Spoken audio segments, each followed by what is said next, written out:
Thank you. Thank you, candidates. Thank you very much for spending some time this evening with us, and thank you again for your consideration of serving community. We greatly appreciate it. Ladies and gentlemen, we're utterly delighted, the Neighborhood Board is utterly delighted to have the Kokua of the League of Women Voters help us this evening and moderate this next hour. So it's my pleasure and privilege to introduce Pialani Kawapuiki from the League of Women Voters of Honolulu.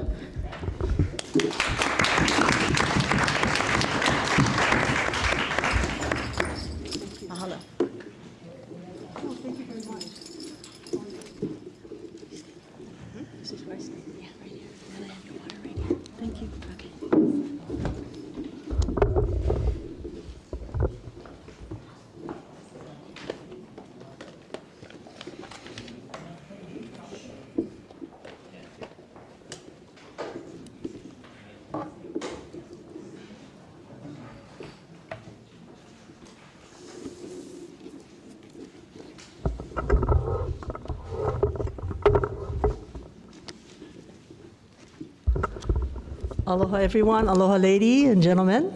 Aloha. Can you all hear me? Very good. The League is delighted to be here tonight also. And I was asked to remind the candidates of the 4 ground rules so that you can keep them in mind. And the answers are limited to 2 minutes per question. Questions are provided by the Hawaii Kai Neighborhood Board and will be asked in rotation, so every candidate will have at least one opportunity to answer first. Candidates will be given 2 minutes each for self-introduction. By way of introduction, please include a few words about why you are running. And at the end, there will be 1 minute for each of you to give a closing statement. And this evening, when the questions start, we'll start with Ms. Iwasa, and then so the closing statements, we will start with Mr. Waters. So, are you all ready? Very good. Question number 1, and starts with Ms. Iwasa. Hawaii Kai has a number of important community areas that are part of the city's management. What is your platform with respect to one or more of these? Mauna Loa Bay Parks, Sandy Beach, Hanauma Bay, Cocoa Head Recreation, including Cocoa Crater Stables, the Gun Range, and Cocoa Head Hiking Trail.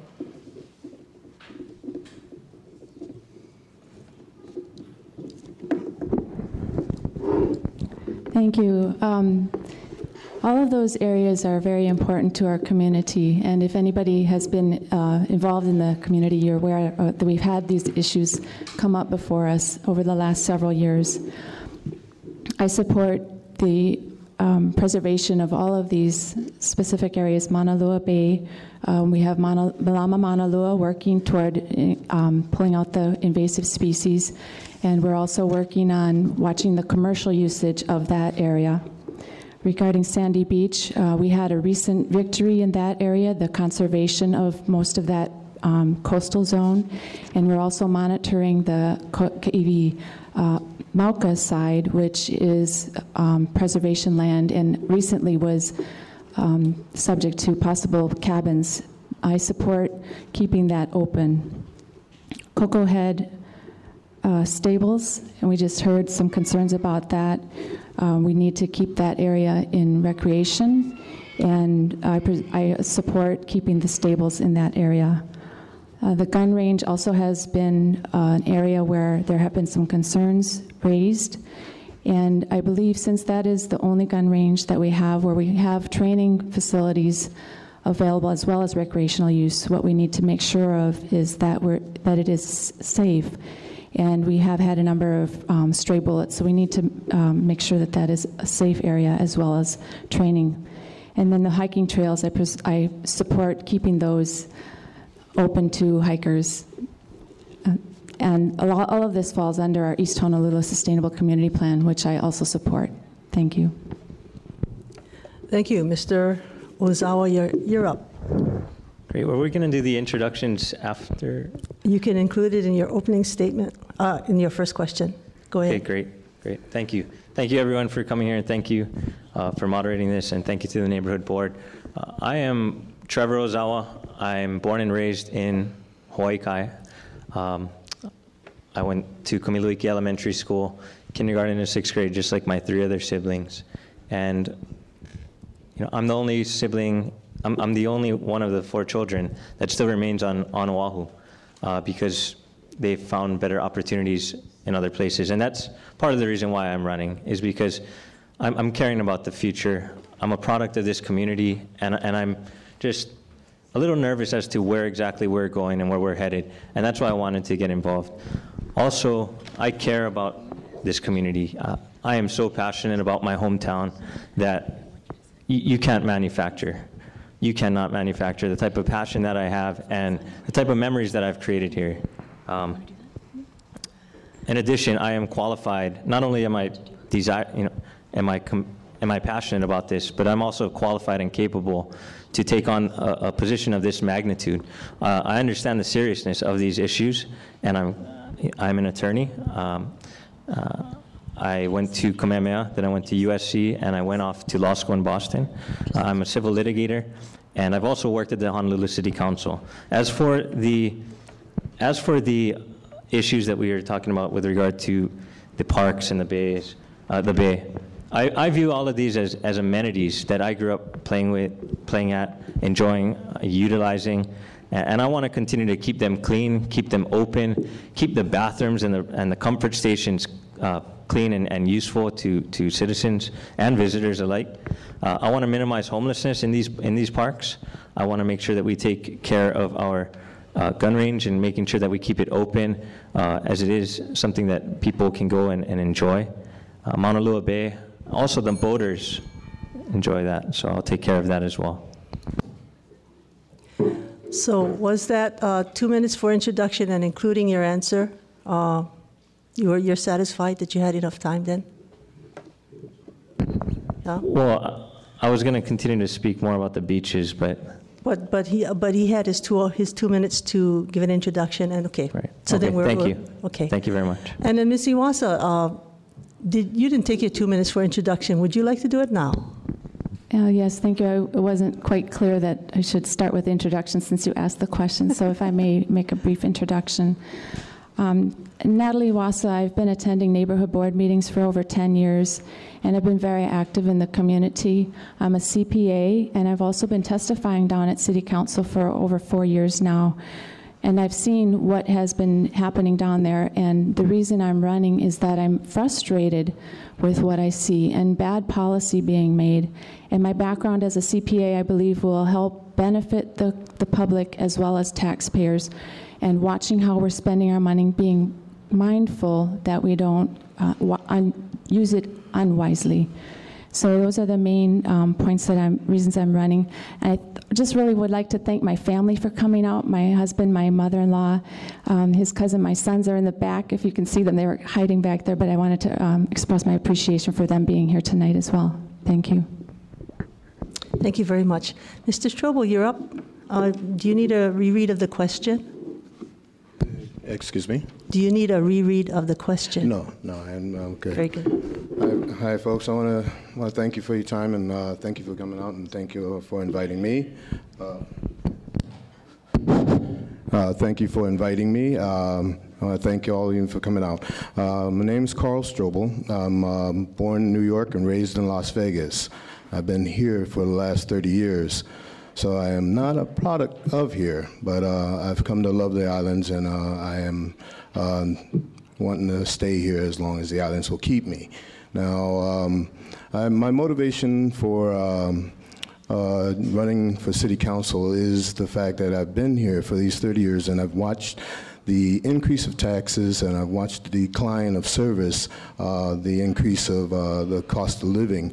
Now, I now have a 10-year-old daughter who is born and raised here, and that is also my motivation for seeing the betterment of the Hawaiian Islands and Oahu, and more importantly, because I believe it drives the economy itself.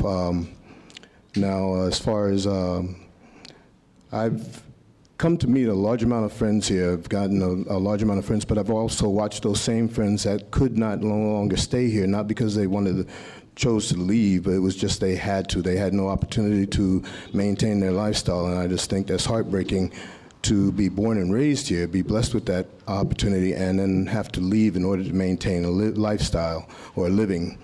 So that motivated me to jump into this race to do the corrections that I see that can be done. I want to put my efforts towards working on the homeless problem and also all the efforts towards maintaining and keeping the islands as beautiful as they were when I first arrived.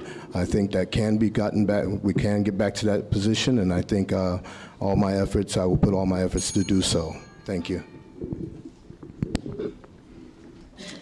Mr. Waters.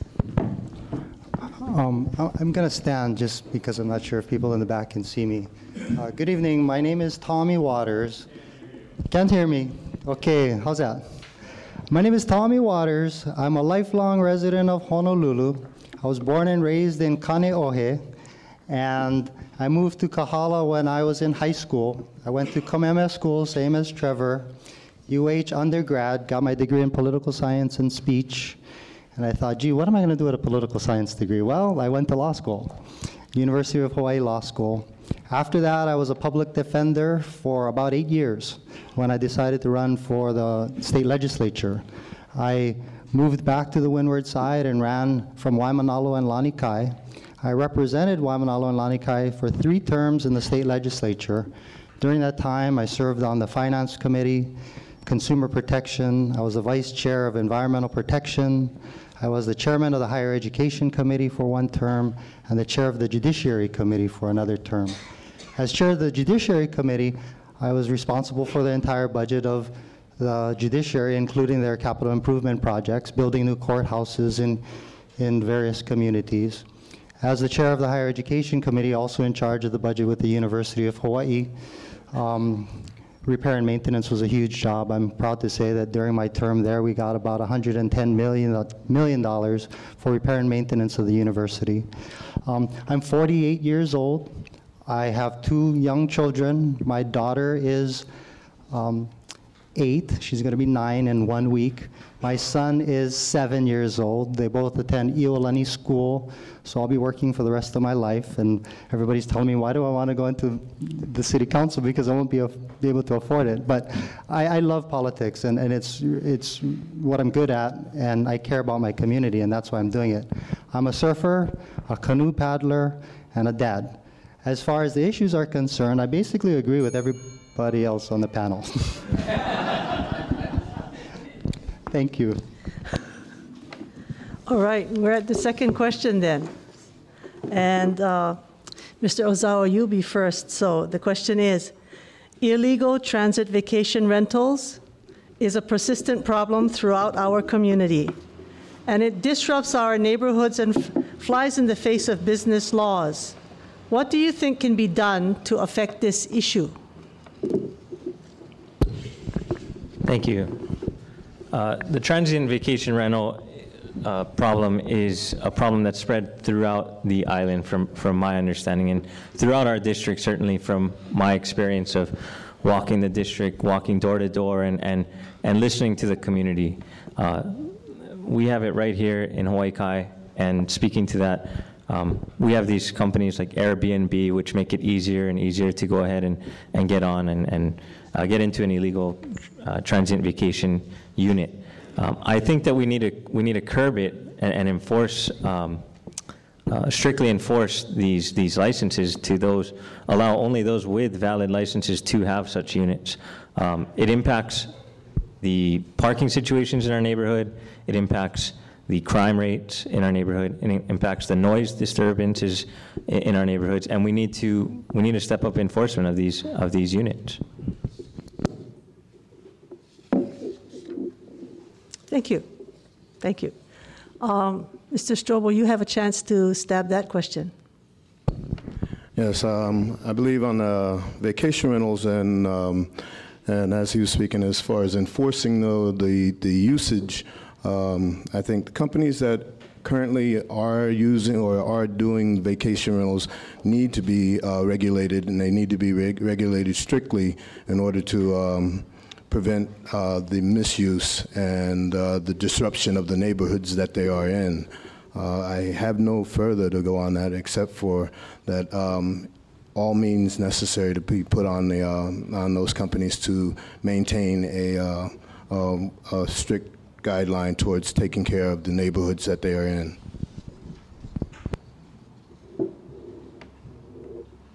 Thank you. Mr. Water? As I mentioned, my former district was Waimanalo and Waikiki. That had the largest concentration of illegal bed and breakfasts in the entire state. And it was a huge problem because of noise.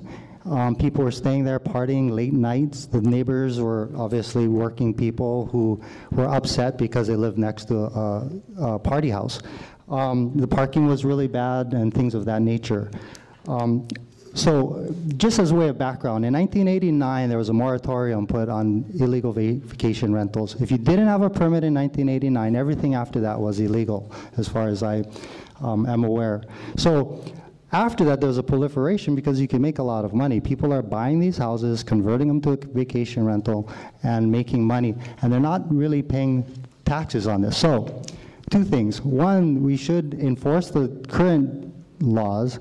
And one idea, and I'm throwing this out here and I'd like some feedback, is to make it a criminal offense. Because what happens is Department of Permitting and Planning will fine you, but either you don't pay it or you pay it as part of doing business. It doesn't help. And Department of Permitting and Planning isn't enforcing their laws either. You know, one of the things they say, I mean, permitting and planning, is that we can't catch these guys. Well, it's so easy. It's on the internet. You make an appointment, you go over there, give them money, and they take your money, and then you fine them. Simple as that. But another idea is you make a criminal charge out of it. Make it a petty misdemeanor to start. You know, I think that would clean it up. The second thing is tax the heck out of it. You know, if you're going to have one of these, you should be paying your fair share because you're making a lot of money off of this. Right? The city and county has a budget shortfall every year. Well, this is one way we can make up for it. You can permit it, have a proper permit, and if you don't, it's a criminal charge. But if you do, you're paying an extremely high tax rate. You know, just some ideas that I've been kicking around for a few years now, but at this point, you know, the state had always said it was a county issue. Well, guess what? Now I'm part of the county, so I'd like to try to implement some of these measures. Not yet part of the county, sorry. Thank you. That bell sounds like it has a lot of aloha in it. Okay, Mr. Strobel. Next question is for you to start. This is a sorry. Oh, it's the bell. Ms. Iwasa, I'm sorry, please go ahead. Thank you. You know, this is one of the issues I think that is really tough. And we can look back at the history here of the Hawaii Kai Neighborhood Board. Back in 2008, there was a resolution that was going to ask the city to oppose adding more TVUs and B&Bs. This board ended up not passing that resolution because there were some positives and negatives, and I recognize those positives and negatives. We've heard some of the negatives. Some of the positives are that these TVUs and B&Bs offer options for our visitors, and as we know, our visitor economy is very important to us.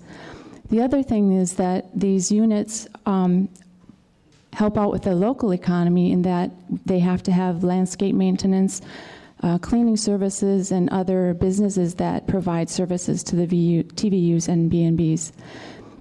So it's not a simple solution. And some of the testimony that has been happening down at the City Council on some of the bills that have been passed are indicating that these are people who are trying to make ends meet. They have a home, they've moved out of it because their children are grown, and now they want to just raise money and help make their ends meet.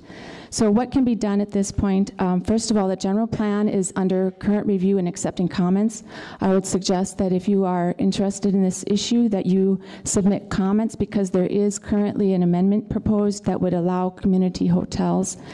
And in addition, the City Council is looking at a measure now, and the Real Property Tax Advisory Commission is also addressing that. Those are just a couple of things. And honestly, I'm not sure what the answer is, although I think that we do need to have more regulation and more enforcement on these particular units. Thank you. Okay, thank you. So, Mr. Strobel, now you're up. And this is a two-pronged question. The city has cut back on the bus and the handy van. Further, increasing costs are anticipated for running the city each year: retirement, raises, inflation, etc. What can the city do to lower the costs of operations without cutting necessary services? How will you curb the rising cost of operations and stay within the budget that you have set up for yourselves? Okay, well, it was kind of a tough one, but yeah, no, the approach I would take as far as I think what has been happening over the years is, like I was explaining in the beginning, was the increasing taxes each year without the improvement of services rendered.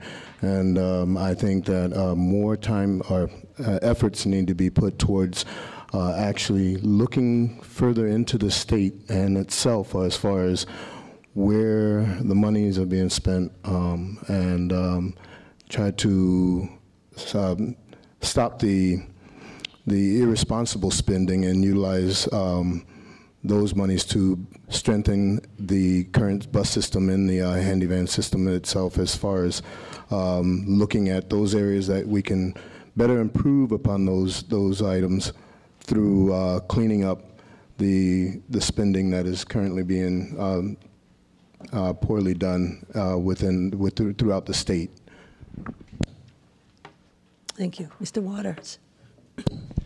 Thank you. The bus and handy van are vital and important lifeline for many of our residents going to work and to the doctor and other things of that nature.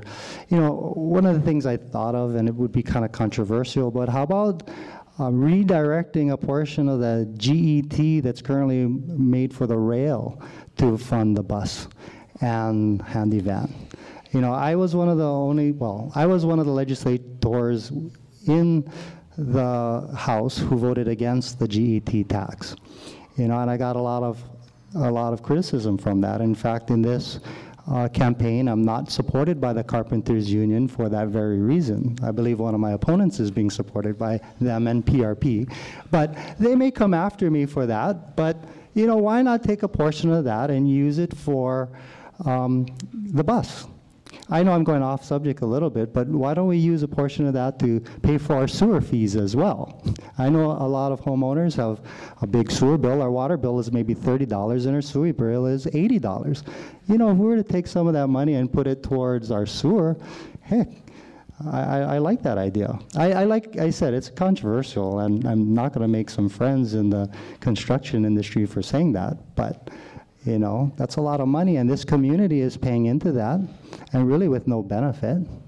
Well, this is a perfect opportunity for this community to benefit from paying that higher tax. Thank you. Ms. Iwasa. Thank you. Our bus and handy van services are very important to many in our communities. And one of the things that has been recently done, which I support, is the change in the procedures for making appointments to the handy van.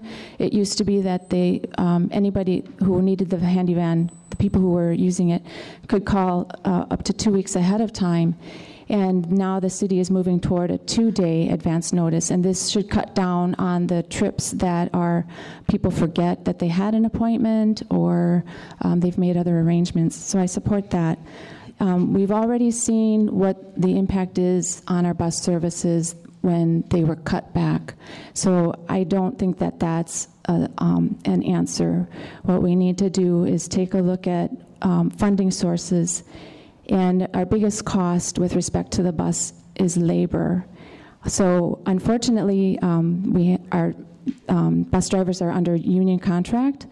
And the way that works is that the union contracts are negotiated at the state level with very little representation or weight at the county level. So whatever is agreed upon then is put down at the county level. What I would do is try to make that county representation have more weight so that any union agreement that comes through has our interests in mind rather than just the overall state. And in addition, there are other ways to bring in funding at the county level. And I think we need to look at our real property tax structure in order to do that. That don't necessarily mean increasing the taxes. Thank you. Mr. Ozawa. Thank you. I think that the buses and the handy vans are just imperative to our communities. East Honolulu has a growing number of baby boomers that are getting older and are unable to drive themselves or even get their licenses anymore at this point. And these are incredibly important. I met a guy that missed his handy van by 2 minutes, and I just walked to his house, and he told me that he'd have to wait another hour or so before he could get to his doctor appointment, and he'd probably have to just reschedule. So it's impacting people on a very real level, and I recommend that we can't cut these necessary services. They're an integral part of our city's transportation plan, and it's an integrated system. So each of them are very important. I don't want to keep nickel and diming the community though by giving a fee here and a fee there. The next thing you know, everything we do, we're going to have to pay a fee to go to the parks, and that's just not what I envision. Because we already, each of us already pays enough in taxes with that regard. One way that one of the parts of the question was how can we increase the revenue stream for the budget. I had a couple of ideas. One is collecting on delinquent property taxes. In 2005, it was estimated at $1.17 million. That's a lot of money that could go to helping the buses and the handy vans. Another one is we see a lot of cranes in the sky now, and we see a lot of development projects, large and small. If those were to already be approved by the city, then they need to get done quick. When they get done, then we can start collecting on their real property tax revenue. For example, at Waiea and Ward, that'll bring in $171,000 to about $2 million in real property tax once that's completed.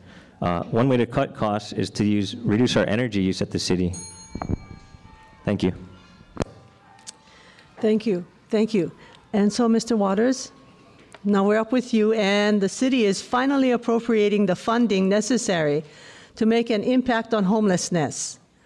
Of the approaches you have heard, which do you feel are most likely to be successful? Thank you. I actually like the mayor's idea of disruption. Compassionate disruption is what they call it, where you basically have to, the city council is primed to pass a bill that would allow the police to arrest you if you're sleeping or lying on a sidewalk. Waikiki, have you guys been down there recently? It's horrible. It really is appalling. And this is, one of the main places where we generate revenue. So compassionate disruption, I like that idea, but once you sweep the people, you have to have a place to put them. When I was a public defender, I used to represent people who came in, and what the judge would do is give them credit for time served, let them out of jail, and they go right back to Waikiki. Well, guess what? That doesn't work. So once you do the sweep, you gotta divert them, do a triage. A lot of these people are mentally ill. So you can segregate these people, provide necessary, when I say segregate, I mean when you triage, provide them with necessary programs and counseling and housing. There's a lot of people who are actually working families who just don't need that kind of help. Give them the help that they need, someplace to live. And then you're going to have the criminal element as well, and maybe those guys need to spend a little bit more time in jail. But housing is a critical element to that. I'm a little concerned. The council put the money in geo bonds. Well, anybody who knows that, you have to float the bonds, get a rating from Standard & Poor and whatnot. It takes time. That's the only thing that's troublesome. You know, as part of your conveyance tax, a portion is going towards affordable housing. You know, that there's a pot of money that could be used for that immediately. So one, grab the people out of Waikiki, provide housing, provide counseling, and job opportunities. Thank you. Oh, and by the way, I'm not against billboards on buses to fund the bus and handy van. Ms. Iwasa. Thank you. This is perhaps the number one most difficult issue and biggest issue that is facing our island today, and it's been growing over the last few years, so much so that we've noticed visitors now are saying that they will not come back. So something needs to be done. What the council did this last budgeting session is they put money in for Housing First, as well as money into the CIP budget. And the Housing First model is known as a best practice for government agencies and supporting services. I support this initiative, and I think we should give it a chance. Along with that, however, once the housing is available, we need to make sure that the services are provided for these people. We must recognize that there are many reasons for people to be homeless, and some of them are even just underemployed and have, just are not making enough money to afford a home. So I support the Housing First. I do not support the CIP portion where we would have to build housing. The city should not be in the housing business. I think we need to partner with our nonprofit organizations. Some of these organizations have been doing this for many, many years. They're very well set up to it, and they're very organized and have been doing a good job with that. I guess the last thing on this is that for me personally, I've been getting into the community to understand the problem better, to see firsthand what is involved with these people. Because I think it's easy to look in from the outside and say, oh, we should do that, or oh, we should do that. I did a ride along with HPD in Waikiki. I visited Angel Network Charities and volunteered for them. I'm going to visit the IHS and the Waikiki Health Center to get perspectives from each of these organizations to see what they think about the homelessness issue. Thank you. Mr. Ozawa. Thank you. There's no silver bullet for homelessness. There's no Housing First won't solve all the problems. There are very, very different types of homeless out there. There are people that fell on hard times, and they're we have to be compassionate about those, and those that want to continue to get back up every day and take pride in themselves and earn a living, but have just had a bad stroke. And so that's one category. The other category are the mentally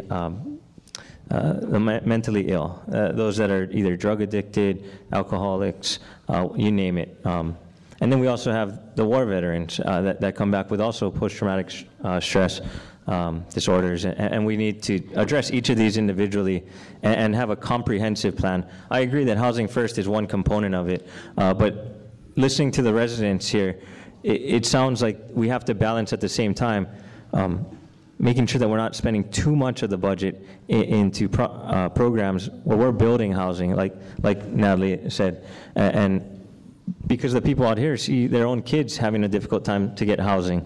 And when they see their tax dollars going to building a facility, a building for homeless, it just doesn't make sense to them. I also support the bill before the City Council to make it illegal to lie down on sidewalks in Waikiki. I think that that's a great bill because it makes sense. Sidewalks are made for walking and not lying down, and it's lying down on sidewalks, especially in Waikiki, impacts our economic engine. And small business owners and hotels alike can't afford to lose any business in this economy. Second of all, additionally, we need to give them maybe a safe zone, a place for them, a pu'uhonua, a place of refuge where they can go and shower, feel good about themselves, and take pride in how they are. And that, I think, will have a small difference in making their lives better as homeless. Thank you. Mr. Strobel. Yes, I've been The homeless problem is a very, very important issue that needs to be tackled and it needs to be worked on right away. Distinguishing whether or not that what brought them to that position is first and foremost, and I think the best suited organizations for doing that are the nonprofits that currently do work with the homeless. They have more connection, one-on-one connection with the people that are homeless, and they have a better understanding how best to put them in the shelters that are currently available. But I do believe that the state needs to take a stronger position towards assisting those nonprofit organizations versus putting them on a wait list. That's apparently what's going on now. That has been going on for a while, and they need to work a little closer than what they have been in order to assess which problems exist as far as whether it's mental, whether it's loss of job, or illness that brought those individuals to that position, and then work from there to assist the nonprofit organizations to working with putting those homeless into the provided housing. I do think that the state needs to relax a little more on those companies that have been working and trying to work towards building homeless areas or affordable housing areas. And when the state relaxes on that, I think we'll be able to build those areas a lot faster and provide more for the homeless and help clean up the community, as far as clean up the Waikiki area to help improve our economy. Thank you. Ms. Iwasa, you get to start off this question. Our community values open space and the protection and preservation of our natural, cultural, and historical resources as reflected in our East Honolulu Sustainable Communities Plan. What is your platform with respect to one or more of these? Preservation lands, the urban growth boundary, new shopping centers, public beach access, rights of way to the ocean. Thank you. Well, let me just start by saying that my very first testimony down at City Council was in support of ag land in the valley. That was over 10 years ago. And so I recognize that these spaces are very important to not only me and my family, but the community at large. And I support keeping them open and keeping them under preservation. With respect to the urban growth boundary, I support also keeping that where it is. I think it's very important for us to remind people who are making decisions with respect to possible zoning changes or development that urban growth boundary is where it is. And I uphold the East Honolulu Sustainable Community Plan. It's a balancing act that we have with respect to development and these open spaces, but with so many homes and so many people, these areas are very precious to us. With respect to the shopping centers, we recently had the what is known as the Great Lawn and the potential for having a Foodland shopping center there, and the community was very expressive about their desires to keep that in preservation land rather than having a shopping center there. And our East Honolulu Sustainable Community Plan also indicates that a shopping center should not be placed there. So I support that plan and what is currently in that plan. That's it. Thank you. Mr. Ozawa. Thank you. With regards to the preservation lands, I actually testified this year on Bill 13, the CIP budget, and I testified in support of the $880,000 for the Hanauma Bay Nature Preserve. I also testified in favor of the $2.311 million for the Ainahaina Nature Preserve expansion. And so I've actively gone out there and put my face on the line and actually I was recognized by the budget chair with regard to these proposals, and I believe that we got it. It's definitely not, it was definitely not because of my testimony, definitely not. But as to, I'm just stating the fact that I stand firmly and outwardly and openly with this community in protecting and preserving our land. With regard to the rights of way to the ocean, I also served as a legal researcher at UH Grant, which I did research on and supporting keeping the beaches public and keeping our rights of way open. There are no private beaches, and that's how it should be. We need to keep these rights of way open. In Portlock, there was a great public-private partnership between the community and the council to go ahead and open up a destroyed right of way toward the Portlock area, which now it looks fantastic, and I will support measures to do that throughout the community, not only in Hawaii Kai, but all the way through Waikiki and Ala Moana. I also support the urban growth boundaries, and also an urban growth boundary, as well as the East Honolulu Sustainable Development Plan. And I believe the Great Lawn was actually called Kuapa when I was growing up. So that area, it's such, on one hand, I can understand. Thank you. Well, Mr. Strobel. Okay, as far as on I'm sorry, can I get the question again? Sure, I can read it again. Our community values open space and the protection and preservation of our natural, cultural, and historical resources as reflected in our East Honolulu Sustainable Communities Plan. What is your platform with respect to one or more of these? Preservation lands, the urban growth boundary, new shopping centers, public beach access, rights of way to the ocean. Okay, I think more care needs to be put towards as far as the new shopping centers. I'm not in favor of new shopping centers. I think that the existing can be worked with, and in order to once more efforts are put towards strengthening our economy. So as far as jobs are concerned, I think we're okay in that direction. As far as the preservation of lands, I think that more education, more push towards education and teaching the young as far as what needs to be done in order to preserve the land is what needs to be pushed or helped as far as education is concerned. I mean, as far as the state is concerned and furthering education towards the land preservation.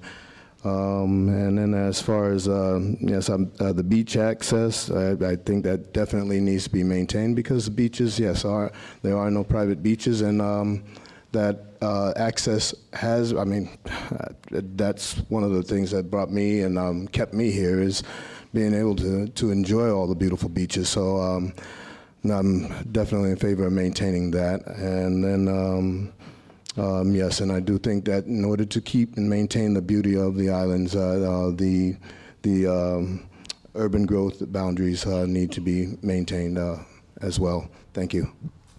Thank you. Mr. Waters. Thank you. I've always supported keeping the country. And I know Hawaii Kai, you don't consider this place the country, but my dad tells me a story about how there's one lane going into Hawaii Kai and one lane coming out of Hawaii Kai, and that's how I always remembered it. And I've always supported building an urban Honolulu will preserve rural Honolulu. You know, that's why I'm supportive of Kaka'ako if it keeps more development out of Hawaii Kai. Just from walking door to door, people in Hawaii Kai have told me that they don't want any more development here. And I support that. You folks have actually had a lot of development recently. As far as beach access is concerned, I can remember, about 30 years ago, surfing at Wailupi's and being chased by a homeowner with a broom, because I was in the beach access. And I never forgot that. That was terrible, that people were blocking beach access and taking it over as their private property. I absolutely believe in beach access for everyone. Open space is vitally important as well. You know, when I was in the legislature, I voted against developing Kaka'ako Makai. I really believe that should be held in open space. You know, same thing with areas here in Hawaii Kai. You know, what you're talking about is a food land on the Great Lawn. And I just want to point this out, though, and I'm going to do what the community wants to do. If the community doesn't want me to support that, I won't. But just walking through your neighborhood, some people actually want the food land here, which is kind of interesting because Safeway is actually very expensive. And when Times closed down, Times, by the way, got the best prices. But you don't have a Times, right? So that's another option of food land, and maybe we can find another place for food land rather than on the Great Lawn. But just kind of telling you what I've been learning walking through your neighborhood. I also am in support of the East Water Sustainable Plan. You folks are so respectful. So here we are at the last question. And Mr. Ozawa, you get to start it. What do you think about rail? What do you envision for the future of rail and its funding? Thank you very much. Being that it's the last question, I did want to also introduce my my family that's here, my wife, my mother, and my friend from college, and some other friends and neighbors of Portlock that are down here supporting me, and even from Kamiluiki Valley. But my wife is pregnant now, and we're about to have our baby, and during actually the week of the primary election, August 13th is when she's due. And I bring that up because of the fact that we're talking about rail, and that's in the future. That's happening now, and we can continue to fight it, try to get it certiorari to go up to the U.S. Supreme Court, but that's not going to happen at this point, and it's going to cost us an arm and a leg to keep on fighting it. So at this point, I support doing it right, doing it on time, making sure that it comes in on budget, and I know that there are a lot of questions with that, but I can guarantee you that I will be in there fighting to make sure that it does come in on time and on budget, because the burden of the debt, I'm 31 years old, it's going to be on my back, and it's going to be on my generation's back as well for a long, long time. You better believe that I'm going to be watching that like a hawk. The rail, I'm also an optimist, and I hope that it brings in the much-needed development along the rail line to support jobs, to support those that live on the west side. 58% of our island's population lives west of Aiea. They paid for Kalanianaole when it was one lane coming in and one lane going out, and now it's expanded, and we're going to expand it again, or we're going to improve it again. And at this point, they deserve some alternative. It's terrible coming in from the west side, and I think if this is the option on the table, we have to make sure that it is the best option that it can possibly be. So I support that, and also integrating it in with the bus system. So I've also lived in Boston and London, two places where the rail is imperative to daily life, and it made my life easier. So thank you very much. Mr. Strobel. Okay, thank you. Yes, I'm not too in favor of the rail because I think it came in a little too fast. It's a little too ahead of itself. Reason being, it's along with a large amount of other projects that the city chose to take on when they've used models that were used on the mainland to implement them here. One of which is the convention center. The convention center was also another item that was pushed through, forced through, and it was done, and it came in way over budget. I know that the rail, for what they want to do, and the amount of changes that have come through, it is basically drawing money away from those items, as with the bus and the handy van, and I think that more thought needs to go into the expenditures that are currently going on with the rail. I think we have other budgetary issues that need to be corrected and need to be fixed before tackling the rail in itself.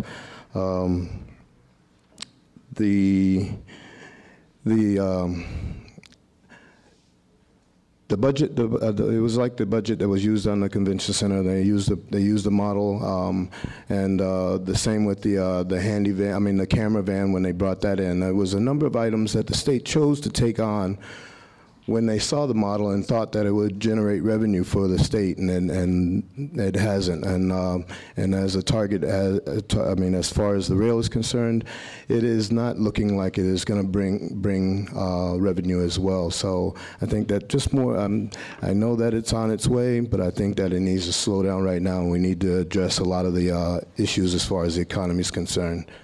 Thank you. Mr. Waters. Thank you. I like the idea of rail. I rode on the Heathrow Express in London and in Japan extensively. In fact, I climbed Mount Fuji last summer. I rode a train out there to get there. It was awesome. But as I mentioned earlier, I voted against the general excise tax, mainly because my community, where I used to represent, wasn't going to benefit from it, and my community didn't want me to support it. And I didn't. And I look for you folks for guidance in deciding whether or not to support any further extension of the general excise tax. They're already talking about extending it beyond 2022.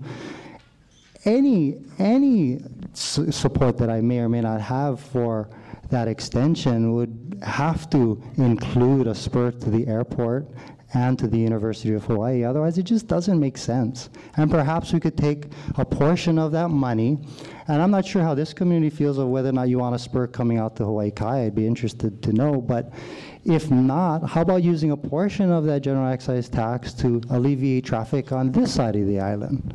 Whether it be another lane, or synchronizing the lights, or just upkeep of the potholes so you don't have to wait 10 years before it's fixed, you know?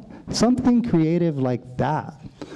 Because in a sense, you know, you're being taxed without representation out here. This community is paying for rail and you're not enjoying the benefits. I know the people who are for it say, well, you know, we built Kalanianaoli Highway, now it's the East Side's term. And there's some weight to that, and I can't argue with that, but you know, if we're going to raise taxes, you got to look seriously at that. And when you talk about extending the tax, that's what you're doing. You're raising taxes. Thank you. Thank you, Ms. Iwasa. Thank you. Unlike many of the other questions, this one is very clear to me. I have opposed the rail for many reasons, and unfortunately at this point we need to make sure that it is done properly and our money is spent wisely. And what I saw down at the City Council the last few months indicate to me that that is not happening. A few weeks ago we heard that $76 million or so was just wasted because contracts were given out before they were authorized. That's money down the drain, and I don't know where the City Council was at that time. During the budgeting session, I did raise questions on certain things on the budgets. First of all, there's no plan to pay for maintenance of this rail, and that concerns me deeply, because then we're looking at increases in our taxes. Some of the questions I raised were regarding the lobbyist that is paid $25,000 per month, and that lobbyist has a 3-year contract and was paid money already for the last several years. I don't understand why that lobbyist is paid so much. We also had concern, we were sold on the labor, that we would have jobs, local jobs. I asked, how many of the jobs that you have in your budget, 139 of them, how many are local? And the council at that point said, oh, we've been trying to get that answer for a while, and we don't. And still to this day, I don't think it's very clear exactly how many of the jobs on the rail are true local people who have been here and not just moved here to work on the rail. I have many other questions, many concerns related to this project, and I will watch that project like a hawk. I am a CPA, and that is what I do. I know numbers, I know budgets, I know how they relate, and I'm very concerned with how our money is being spent. Thank you. Thank you. And so, panelists, thank you very much for giving your answers. I know that it was informative to your audience. We have now closing statements that you can make. You understood that you would have 1 minute, but the chair has said you can have 2 minutes per person to make a closing statement. So why don't we start with you, Mr. Waters, after that, Mr. Strobel, Mr. Ozawa, and then Ms. Iwasa. Aloha, and thank you again for the opportunity to meet you folks and speak with you. I really appreciate this. And actually, I'm very thankful that there's so many people in the audience. You know, it shows that you folks care, because if you're not here, that means you don't care. Well, let me rephrase that. The fact that you're here shows that you care, and you take your vote seriously, and I take your vote seriously as well. You know, I promise if elected, I'm going to work hard every day, as hard as I can, to do the right thing, to be accessible. In all of my brochures, I put my cell phone number and my email address, and you folks have direct contact with me. So no shame, call me up. I want to hear from you. I want to know how you feel about various issues, because seriously, it makes my job easier if you tell me what you want to do. If you want something done, you come to me to do it. You know, I take pride in that, and that's what I did when I was in the legislature. Thank you. I have one more minute. And again, the reason I'm running, I have kids. I love Honolulu, and I want them to experience the Honolulu that I grew up in and that I experienced. This is a wonderful, wonderful place. And I don't plan to move ever, and I hope my kids will stay here as well. Thank you very much, and thank you for the other candidates. I really enjoyed this forum and getting to know you all better. Mr. Strobel. Yeah, thank you again for inviting me here and allowing me to speak. And this is my first time of any political office of any sort. Most public speaking I did was when I was in the Navy, and that was very brief, and they had to listen. But now that I'm here, I want to say that, you know, I deeply appreciate you know, all of you coming out, and I want to explain that I want to do many things towards improving anything and everything that will keep Hawaii, and that's working with all the programs and cleaning up the broken ones, and that's with the homeless, the issues with the economy and the rail, the educational system, to strengthening that. There's a lot of projects that I have in mind that would work with hand in hand with businesses and new businesses as far as the hotels and resorts. I think all those they have opportunities to do internships and the like to help the educational system to better and strengthen our young to grow up and actually be more productive on the island, and look for all the avenues to maintain the cleanliness and the safety and the well-being and of the people here on the islands. Continue to look at the avenues that will help reduce the cost of living and actually increase the reduce the taxes and increase the job market, or the jobs in the market. Thank you very much, and aloha. Mr. Ozawa, please. Thank you very much. Again, thank you for everyone, to everyone that helped put this on. Thank you to the other candidates as well.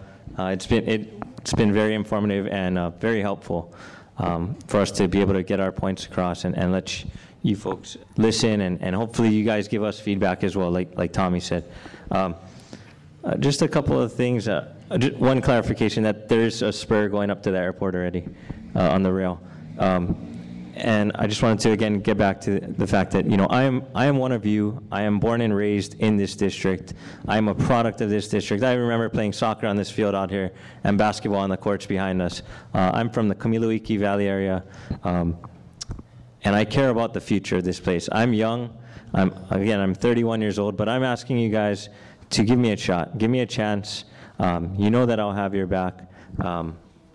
And I don't have all the experience in the world, but that's why I'm here to listen. I'm here to take the wisdom that I get from you folks, from those that are already have already been in these shoes and have a lot of knowledge to pass on. And I'm here to take it all in and fight for what we want here in Hawaii Kai and East Honolulu. Public safety wasn't brought up tonight, really, but that is one of my main issues as well. I remember growing up where we didn't have crime on our street at all. In the past 3 years, we've had a burglary and we've had theft in cars on our street. That's not the Hawaii Kai that I want to grow up in, or to have my child grow up in. And that's why I'm fighting for that. And that's why people like, people that are supporting me are behind me, because they believe that I do have a lot ahead of me. And I'm hoping for you guys to just, again, give me a shot and just consider my candidacy. So thank you very much, and ahui ho, till we meet again. Thank you. I've been in this community for over 25 years, and I've been very active in the community. I've worked on projects such as the street lighting project. I did a lot of research, found that there was waste being proposed, 40-year-old technology. We had changes made to that project, and going forward, now all of our street lighting projects are required to use flat lenses. This is going to save energy going down the line. I've been monitoring the stockpiling and other issues in the valley, and I promise to continue doing that monitoring. One of the things that I think is really important that I've heard from people is that they want their representatives to be accessible, and I will do that. I will keep my doors open. I will offer town hall meetings where you can come. It doesn't have to be a formal session like this. We will do informal meetings, and I'd like to hear your feedback at those meetings. I've also done a lot of volunteer work, Livable Hawaii Kai Hui, the Malama Mauna Lua, a lot of bicycle-related work. And if you see me on my bike sometime and have a concern, I invite you to just stop me and say, hey, wait a minute, I have a question for you. I want to be open and transparent. I think that's very important. I think we need to be able to get information more easily than we do. And I just invite you to look at my record. I've been down there for 4 years testifying. I have many testimonies posted, and I can hit the ground running. And I'm a CPA, and I think that's really important to be able to watch how we're spending our money and spend it wisely. Thank you. Thank you very much, candidates. Thank you, audience. Thank you for including the League of Women Voters in this event. And Mr. Knudsen, it's back to you.